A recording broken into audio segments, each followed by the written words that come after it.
In the vast paranormal phenomena, there is a presence so elusive yet so persistent that it has haunted the collective consciousness of humanity for centuries.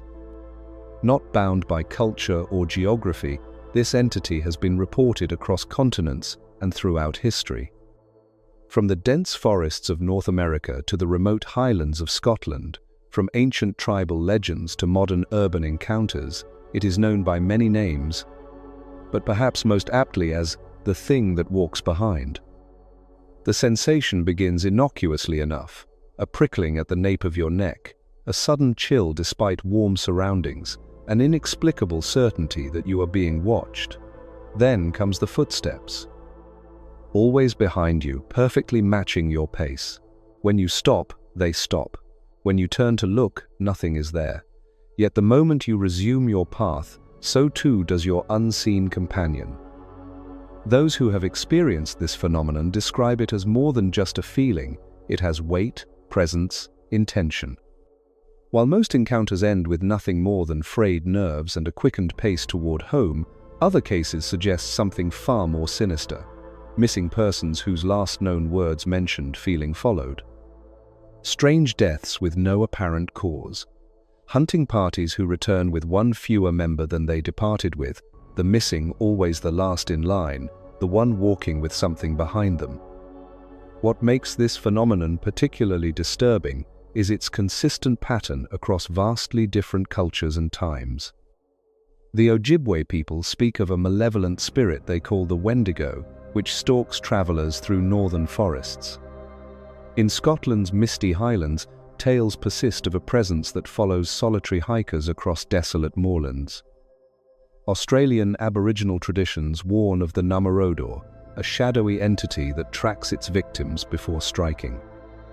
Yet despite centuries of accounts, the entity remains largely undocumented by modern standards. There are no photographs, no video evidence, only personal testimonies and the eerie consistency with which they match across time and space. This absence of concrete evidence has led many to dismiss the phenomenon as nothing more than an evolutionary response, the instinct that kept our ancestors alert to predators now misfiring in a world where such threats are largely gone. But those who have felt it know differently. They insist that whatever walks behind them is neither imagination nor animal. It has purpose, it has patience, and most disturbing of all, it knows your name. The earliest documented accounts of this stalking presence come from Native American oral traditions. The Navajo speak of a being they call the Skinwalker, a witch who has attained the power to transform into various animals. These entities are said to follow travelers at night, mimicking their movements and the sounds of their footsteps. One particularly chilling Navajo account dates back to the early 20th century.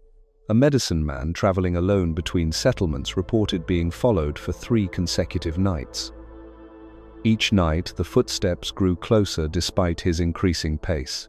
On the 3rd night, he claimed to hear his own voice calling from behind him, begging him to stop and wait. Only by reaching the safety of his destination before turning around did he escape what he believed was certain death. The Pine Barrens of New Jersey hold similar tales. This million-acre forest has long been considered a hotspot for paranormal activity, from the legendary Jersey Devil to mysterious lights in the sky. But perhaps most disturbing are the accounts of hikers and campers who report being stalked by an unseen presence. In 1993, Ranger John Irwin was patrolling near the Mullica River when he encountered what he described as a tall, fur-covered creature standing on 2 legs. Despite firing multiple shots at the entity, it showed no signs of injury.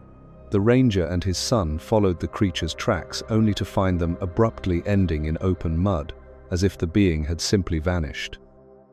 Similar reports emerged in 2003 when a group of college graduates camping in the Pine Barrens encountered what they described as a gaunt creature coated in black fur that seemed to track them through the Droshan forest. What began as an innocent camping trip turned into a desperate flight through the woods, with the entity seemingly anticipating their movements at every turn. the phenomenon extends well beyond American shores. In the Scottish Highlands, tales of an unseen follower date back centuries. These ancient lands, carved by glaciers during prehistoric times, have long been associated with supernatural occurrences. The region's isolation and rugged landscape provide the perfect backdrop for encounters with the unexplained. Local residents speak of a presence that follows travelers through remote glens, matching their pace precisely. In one account from the 1980s, an elderly woman attending a house party in Inverness described how she had once lived in a cottage that later became haunted by her own past actions. The entity in this case seemed tied to emotional trauma, a theme that recurs in many reports of the stalking presence. Another Scottish case involves a teenager named Scott Campbell who, while cycling through woods southeast of Glasgow in the 1960s, spotted a magnificent mansion with an octagonal central tower. When he returned along the same path just an hour later, the building had vanished completely. Later investigation revealed the structure, known as Wood Castle, had been demolished in 1951. Somehow, Campbell had witnessed a building that no longer existed. While this might seem unrelated to our stalking entity, many researchers believe these time slips and the sensation of being followed may be connected phenomena, both involving tiers in what we perceive as normal reality. The thing that walks behind seems to prefer isolated locations, but urban encounters have been reported as well. In densely populated areas, the entity appears to adapt its strategy, using crowds as camouflage while maintaining its relentless pursuit. In 2010, a subway worker in Boston reported a strange incident while closing the station after the last train. As he made his final rounds, he became aware of footsteps echoing his own. Each time he stopped to listen, the sounds ceased. When he resumed walking, so did the footsteps. Thinking it might be a homeless person or someone who had missed the last train, he called out. No response came, yet the footsteps continued. Security camera footage later showed him alone in the station, despite his insistence that something had followed him from platform to exit. Such urban encounters often share a common element with their wilderness counterparts. They typically occur during liminal times and spaces, dusk and dawn, the boundary between forest and field. The last person to leave a building, the solo hiker trailing behind a group, the entity seems drawn to these in-between states, these moments of transition and vulnerability. The psychological impact of these encounters can be severe and lasting. Those who experience the phenomenon often report a profound sense of violation that lingers long after the event itself. Many describe a change in their relationship with solitude. Previously comfortable being alone, they now avoid situations where they might find themselves the last person in a location or the final member of a group. Some victims report recurring nightmares in which they finally turn to confront whatever walks behind them, only to wake at the crucial moment of revelation. You don't need motivation, you need discipline, you need pain. You need to wake up tired and still trained, because the world doesn't care about your excuses. It only respects results. You don't need a hug, you don't need a break. What you need is to wake up from the pathetic delusion you're living in. You've convinced yourself that you're trying, that you're doing your best, that maybe success just takes time. No. That's the biggest lie you're telling yourself. You are not doing everything you could be doing. You're not close, and deep down you know it. You're not operating at 100%. But you're not even close to 60%. You're dragging through life with this comfortable little routine, hiding behind words like mental health and overwhelm and I just need to figure things out. No. Then came the phone calls. An unnatural voice called the Sudbrink home repeatedly over 2 days, saying cryptic phrases like, "You're being impersonated by the other voice," and "Keep an eye in the sky near Orion tonight." The calls referenced government interference and warned of disrupted visitations.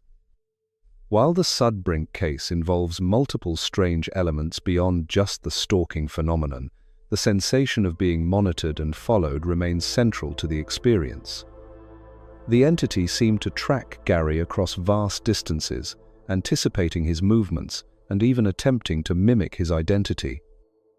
In the Sudbrink recordings, the voice exhibits characteristics often associated with the thing that walks behind: stilted speech patterns, an unnatural cadence, and knowledge it seemingly shouldn't possess. The phrase, "you're being impersonated by the other voice," is particularly chilling in the context of entities that mimic their victims. What makes these phone calls especially disturbing is that they were recorded, providing rare documented evidence of the phenomenon. The recordings remain some of the most compelling pieces of evidence in paranormal research, defying simple explanation even decades later. The thing that walks behind has left its mark on popular culture as well.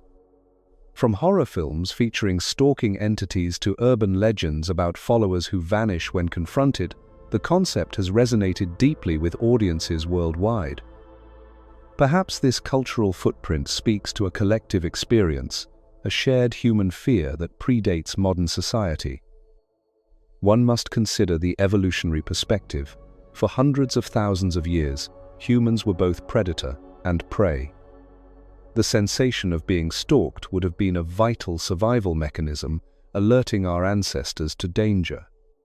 Could the thing that walks behind simply be an echo of this evolutionary programming, a false positive in a world where large predators no longer threaten most humans? This theory fails to account for the consistent descriptions across cultures and time periods. It also doesn't explain cases where multiple witnesses report the same phenomenon simultaneously, or instances where physical evidence remains after an encounter. Modern science offers other potential explanations. Infrasound, sound waves below the threshold of human hearing, can cause feelings of unease, anxiety, and the sensation of a presence. These low-frequency vibrations occur naturally near fault lines, in certain wind conditions, and can be produced by industrial equipment.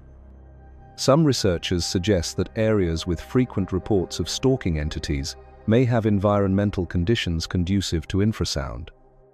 Yet, this explanation, too, falls short when considering cases where the phenomenon follows a specific individual across different environments, or when it leaves physical evidence of its passage. The field of quantum physics offers more speculative possibilities.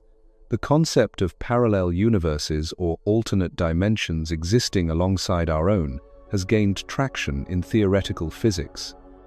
Could the thing that walks behind represent some form of bleed-through between dimensions, an entity that exists partially in our reality and partially elsewhere, perceivable but not fully present? Some researchers have proposed that certain individuals may be more sensitive to such phenomenon, explaining why some people experience the stalking presence, while others in the same location do not. This sensitivity might be innate or triggered by specific life events, particularly those involving trauma or near-death experiences. Dr. Raymond Moody, known for his research on near-death experiences, has noted that many people who have clinically died and been resuscitated report increased paranormal experiences afterward, including the sensation of being followed by an unseen presence. This has led to speculation that such experiences may temporarily alter a person's perceptual abilities, allowing them to sense entities or energies that remain imperceptible to others. The role of belief systems cannot be discounted when examining this phenomenon. Different cultures interpret the experience through their own spiritual and religious frameworks. What a modern urban dweller might describe as a stalking presence or malevolent entity, an indigenous person might identify as a specific type of spirit based on their cultural traditions. These varying interpretations don't invalidate the experiences. Rather, they suggest that humans across time and space have encountered something similar enough to generate consistent reports, even as the explanation varies according to cultural context. Perhaps most disturbing are accounts where the thing that walks behind seems to target specific individuals over extended periods.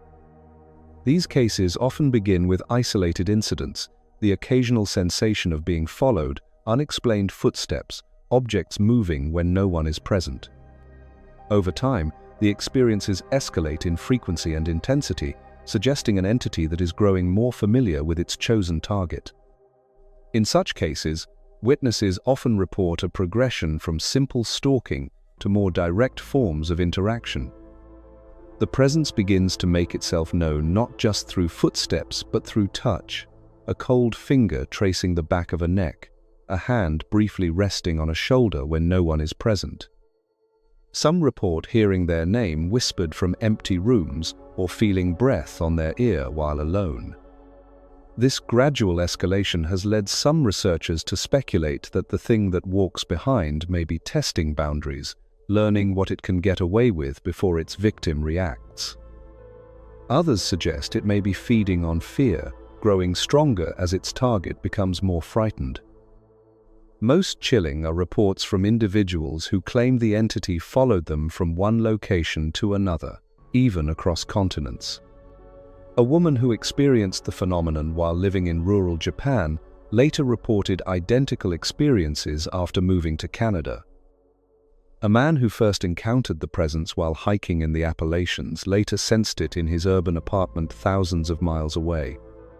These cases suggest an entity that can either travel vast distances or exist in multiple locations simultaneously. In the Scottish Highlands, local residents tell of a woman who, upon entering a specific cottage, encountered her own past self reliving a traumatic moment. This apparent time slip, where past emotional events seem to imprint themselves on a location, shares characteristics with the thing that walks behind. Both involve a sense of presence that defies conventional understanding of time and space. The Scottish woman's experience is particularly relevant as it suggests that what walks behind us may sometimes be aspects of ourselves, traumas, regrets, or unresolved emotional states taking on a quasi-physical form. This interpretation aligns with Jung's concept of the shadow self, the disowned parts of our psyche that we refuse to acknowledge, but which follow us nonetheless. Yet this psychological interpretation fails to account for cases involving multiple witnesses or physical evidence. When three hikers simultaneously report being followed by the same entity, or when something leaves footprints in mud despite being invisible, we must consider explanations beyond individual psychology. The phenomenon extends to water as well. Sailors have long reported a presence that seems to follow their vessels, particularly in remote locations. These maritime accounts often describe a wake in the water as if something large is swimming just below the surface, matching the ship's speed precisely. When the ship changes course, so does the unseen follower. One detailed account comes from a naval officer stationed in the North Atlantic during the 1970s. During a particularly isolated patrol, crew members began reporting footsteps on the deck when no one was present. These footsteps would follow individuals as they moved about the ship, stopping when they stopped, resuming when they continued. After several weeks, multiple crew members reported seeing a dark figure standing at the periphery of their vision, always just out of direct sight. The captain ordered a thorough search of the vessel, suspecting a stowaway, but no one was found. The experiences continued until the ship returned to port, at which point they ceased entirely. When the same crew departed on another mission months later, the phenomenon did not recur, suggesting it was somehow tied to that specific location in the North Atlantic. Water features prominently in many accounts of the thing that walks behind. Rivers, lakes, and coastlines seem to attract the phenomenon, perhaps because they represent boundaries between different states, land and water, solid and liquid. These liminal spaces, these transitions between one state and another, consistently appear in reports across cultures.